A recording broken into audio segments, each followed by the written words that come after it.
안녕하세요. 제 일을 우습게 보고 그거 벌 바엔 살림이나 하라며 사람을 깔아뭉개던 남편과 이혼한 여자입니다. 정말 억울한 게 그렇다고 남편이 무슨 한 달에 돈을 몇 천씩 갖다 주면서 저한테 살림만 하라고 한 것도 아니었어요. 겨우 300이었습니다.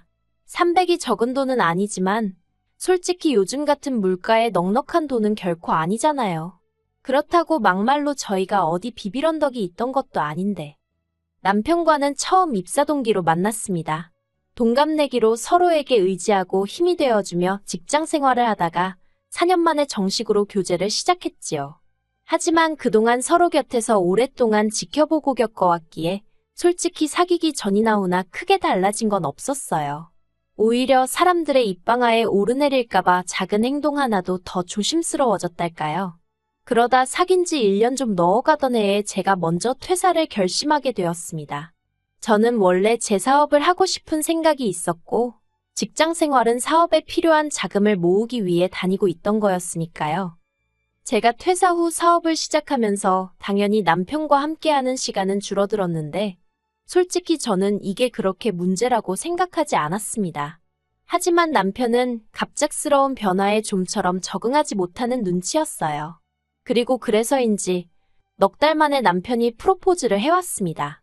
저랑 가정을 꾸리고 싶다. 평생 행복하게 해주겠다는 말과 함께요. 그리고 저로서는 남편과 연애하는 동안 큰 문제가 있던 것도 아니고 마음고생을 한 적도 없었기에 크게 고민하지 않고 그 프로포즈를 받아들였네요. 결혼 당시 시댁이나 친정이나 경제적으로 여유가 있는 상황은 아니다 보니 크게 어떤 도움을 받지는 못했습니다. 그래서 저희는 보증금 1억 4천 경기도에 위치한 빌라에서 신혼살림을 차렸어요. 신혼이고 하다 보니 깔끔하게 해놓고 살고 싶었는데 남편이 우리 집도 아닌데 뭐하러 돈을 쓰냐며 워낙 내켜하지 않더라고요. 그래서 제가 인터넷 봐가며 셀프로 페인트 칠하고 타일 깔고 그랬네요. 솔직히 일하고 살림하는 와중에 그런 일까지 하려니 몸이 나만하질 않는 것 같았지만 남편은 싫다 하고 제가 원하는 일이었으니 어쩔 도리가 없었어요. 하지만 겨우 이런 문제로 제가 남편과 이혼을 결심한 건 당연히 아닙니다. 제가 처음 이렇게 사는 게 맞나 하는 생각을 하게 된 건 결혼 후 남편이 저에게 요구하는 일들이 너무나 많았기 때문이에요. 정말 말 그대로 너무나 많아서 어디서부터 어떻게 이야기를 해야 하나 싶지만 그중에서 지금 생각해도 어이가 없는 몇 가지만 이야기해 보겠습니다. 신혼 한 달 차였을 거예요. 남편이 하루는 퇴근 후 집에 오더니 지방꼴이 이게 뭐냐면서 툴툴거리며 싫은 소리를 하더라고요. 그런데 애가 있는 것도 아닌데 집이 어질러져 있으면 얼마나 어질러져 있었겠어요? 저는 하루 종일 방에서 일만 하느라 거실이고 안방이고 다른 공간엔 발도 디디지 못하고 있었고요. 참고로 저는 방 3개 중 하나를 제 사업을 위한 공간으로 쓰고 있었습니다. 그리고 제가 하는 사업이라는 건 의류 판매예요. 판매하러 뜰 사진 찍어서 올리고 주문받고 포장하고 이 모든 과정을 3평 남짓한 작은 방에서 하루 종일 혼자 했습니다. 모르는 사람들은 집에서 일하는 게 뭐 힘들면 얼마나 힘들겠냐 하지만 집에서 일을 하다 보니 조금만 더 욕심내느라 제대로 씻지도 먹지도 못하고 일하는 날이 태반이에요. 그리고 남편이 툴툴거리던 그날도 제 딴에는 저는 못 씻어도 출근하는 남편 뭐라도 아침에 허기 달랠 거 하나는 챙겨줘야지 싶어서 아침부터 바나나 갈고 어쩌고 저쩌고 정신이 하나도 없었거든요. 그리고 이후로 남편이 퇴근할 때까지 방에서 거짓말 좀 보태면 정말 숨도 안 쉬고 일만 했고요. 그런데 퇴근한 남편이 현관에서부터 마치 제가 집에 있으면서 청소도 안 했냐는 식으로 타박을 해대니 듣는 저로선 기분이 좋을 리가 없었지요. 하지만 그때는 그래도 저 사람이 회사에서 스트레스를 많이 받았나 보다 생각하고 제가 앞으론 신경 쓸게 했습니다. 그런데 남편은 거기서 멈추질 않고 자기가 그동안 말은 안 했지만 매번 이게 뭐냐면서 정말 모르는 사람이 들으면 제가 아주 게으른 여편 낸 줄 알겠더라니까요. 그리고 이후로도 하루가 멀다 하고 남편의 그런 잔소리는 몇 번이고 반복되었고 결국 나중엔 제가 폭발하고 말았어요. 나는 집에서 노느냐고. 나도 당신처럼 똑같이 하루에 8시간이고 9시간이고 일만 하는데 왜 나한테만 그러냐고요. 그리고 당신이나 당신이 쓴 물건은 제자리에 놓으라고 소리를 질러버렸어요. 솔직히 그동안엔 남편이 벗어던져 놓은 양말이고 아무데나 놓은 컵이고 그냥 군소리 없이 치워줬었는데 말을 안 하니까 자기는 얼마나 깔끔한지 알았나 보대요. 아무튼 그러자 남편이 어이가 없다는 듯 저를 보면서 혀를 차는데 그건 그거대로 왜 그렇게 재수가 없던지. 결국 그날 대판 싸우고 이틀 동안 서로 말 한마디 안 섞고 봐도 못 본 척하고 지냈습니다. 하지만 그 싸움은 계속해서 이어질 수가 없었는데 그건 바로 어머님의 생신 때문이었어요. 남편이 정말 밉고 야속하고 꼴보기도 싫었지만 그때는 결혼한 지 얼마 되지 않은 때라서 남편 때문에 마음이 상했다고 어머님 생신도 모른 채 해야겠다는 생각은 미처 할 수가 없었거든요. 그래서 정말 내키진 않았지만 아무 일도 없었던 듯 어물쩍 넘어가려는 남편을 받아줄 수밖에 없었지요. 그리고 그렇게 한바탕 신나게 다툰 이후로 저는 남편이 어느 정도 정신을 차린 줄 알았습니다. 그런데 또 얼마 지나지 않아 이번엔 도시락을 싸달라고 하더라고요. 회사 구내식당 음식은 입에도 안 맞고 어쩌고 저쩌고. 그래서 제가 그러면 도시락을 배달시켜 먹던지 하면 어떻겠냐 하니까 저더러 어떻게 너는 맨날 돈 쓸 궁리만 하냐면서 그러지 말고 저더러 만들라는 거예요. 그리고 이때 이미 저는 조금씩 짜증이 나고 있었습니다. 도시락이 무슨 한 30분이면 어디서 뚝딱 생기는 줄 아나 싶은 게 어이가 없었으니까요. 그래도 바로 짜증을 내지는 않았어요. 그냥 속에서 스멀스멀 기어 올라오는 화를 누르며 그러면 집에 있는 반찬이랑 해서 간단히 싸줘도 괜찮지 하고 물었지요. 그랬더니 그러면 물려서 어떻게 먹냐면서 자긴 많이 필요 없고 그냥 종류가 다른 3가지 반찬에 국이나 찌개 하나만 있으면 된다나요? 그래서 제가 그걸 아침에 다 하려면 얼마나 걸릴지 생각은 해봤냐고 물었어요.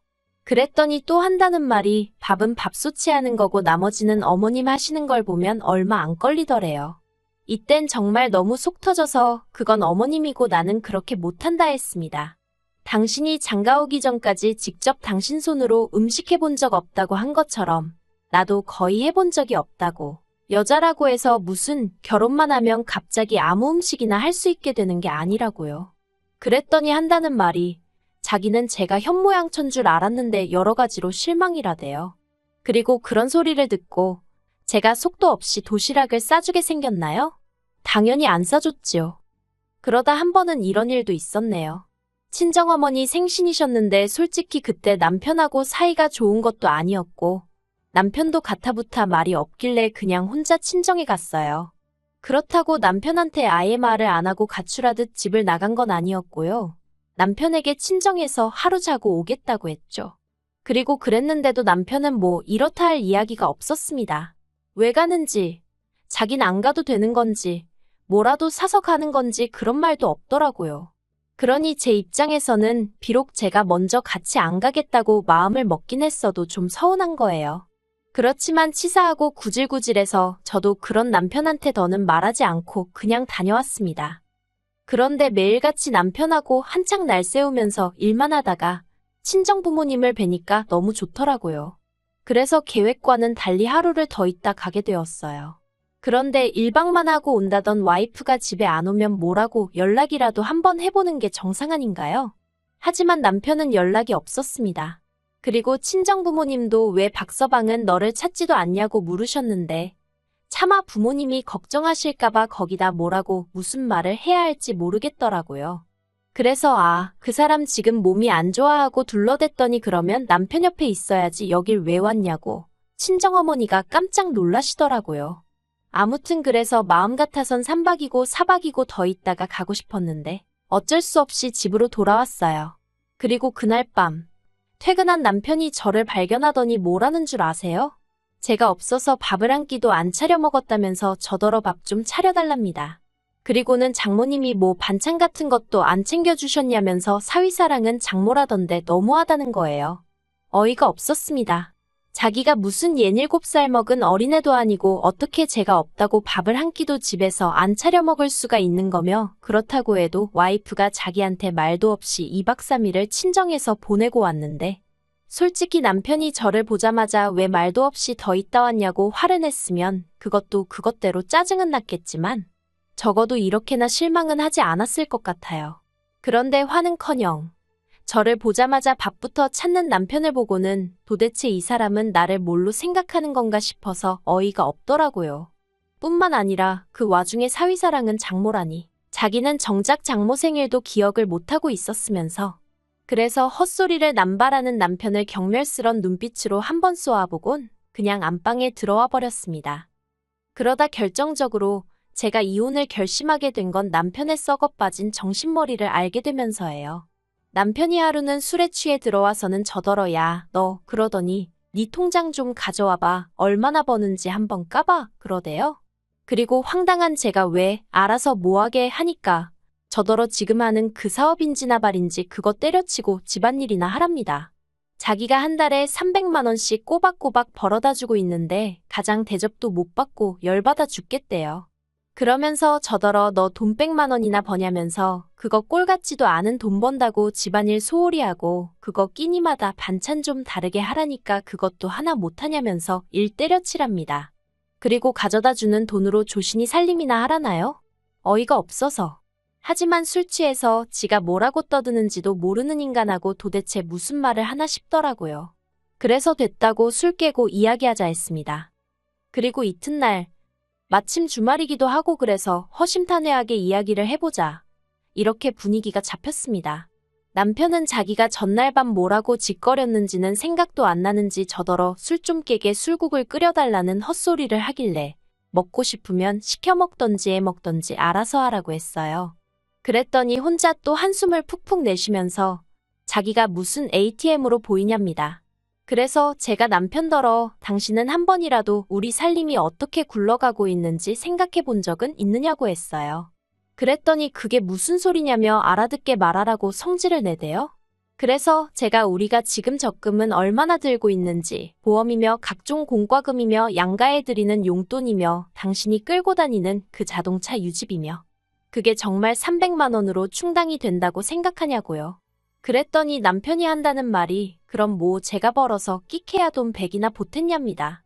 그리고 그때 그런 생각이 들더라고요.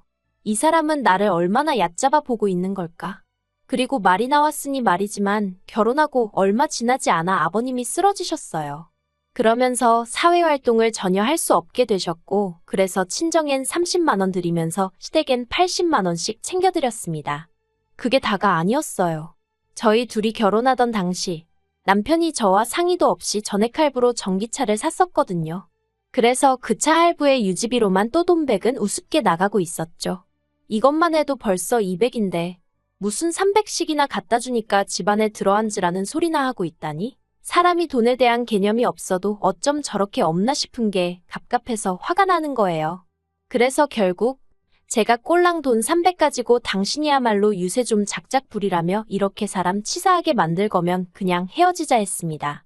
나도 나름대로 맞벌이 하는 중인데도 집안일 가지고 현모양처가 못 되느니 어쩌느니 소리나 듣고 어제는 뭐 가장대접이 어쩌고 저쩌고 막말로 당신이 집을 해오기를 했냐 그렇다고 우리 친정에다 뭐 하나 대단한 거 해주기를 했냐 그래놓고 이제 와서 그거 얼마 더 번다고 사람을 무시하냐고 이래라 저래라 하느냐고 그럴 거면 차라리 따로 살자고요. 그러면 당신은 그 돈 300 혼자 다 쓸 수 있으니 얼마나 좋겠냐고 저도 남편이 하듯이 똑같이 빈정거렸네요. 그리고는 당신의 2배 3배 벌어오는 남자들도 당신같이 대접받고 싶어서 환장하진 않을 거라니까 저더러 말을 그따위로 하냐면서 그래 헤어져 하대요. 제가 자기랑 헤어져 봐야 지금이 좋았지 하고 피눈물을 흘릴 거라나요? 그래서 저희 이혼했습니다. 결혼 생활도 길지 않고 애도 없지 그렇다고 재산이냐고 얼마나 쌓인 것도 아니지. 그러니까 뭐 결혼 준비할 때보다 오히려 시간도 덜 걸리고 말 그대로 속전속결이더라고요. 그런데 웃긴 게 이혼하고 2달쯤 되던 때 그러니까 제가 사업한 지 꼬박 2년하고 2개월쯤 되던 때였거든요. 갑자기 매출이 늘기 시작하더니 3달 연속 순수익으로 제 손에 600씩 떨어지기 시작하는 거예요. 정신적으로 편해져서 일에 더 집중이 잘 됐던 건가 싶기도 하고 솔직히 남편하고 이혼하면서 마음 한켠으로는 이러다 진짜 사업까지 망하면 부모님을 무슨 낯으로 뵙나 싶어서 정말 여러 가지로 정신사나웠는데 보란듯이 사업이 치고 올라가 주니까 아 이걸 남편한테 말을 해서 염장을 질러 말어 싶더라니까요. 하지만 그래도 제 입으로 직접 말하는 건 없어 보여서 사업이 안정궤도에 들어갔다는 확신이 들던 지난달, 같이 회사를 다니던 직장 동료들에게 슬쩍 제 근황을 흘렸습니다. 그랬더니 역시나 아니나 다를까 중에 말하기 좋아하는 몇 명들이 남편한테 제 소식을 전했나 봐요. 그간 한 번도 연락도 없던 인간이 저한테 잘 지내냐, 어떻게 지내냐고 문자를 보낸 걸 보면 말이에요. 정말 사람 일은 알 수가 없어요. 그쵸? 저도 어떻게 남편한테 돈 300 벌면서 현모양처 찾는 일은 잘 돼가냐고 한번 답장해 볼까요? 농담입니다. 다시는 얽히고 싶지 않은걸요. 저는 솔직히 이 기세를 몰아서 사업 쪽으로 한번 보란 듯이 성공해보고 싶은 마음이에요.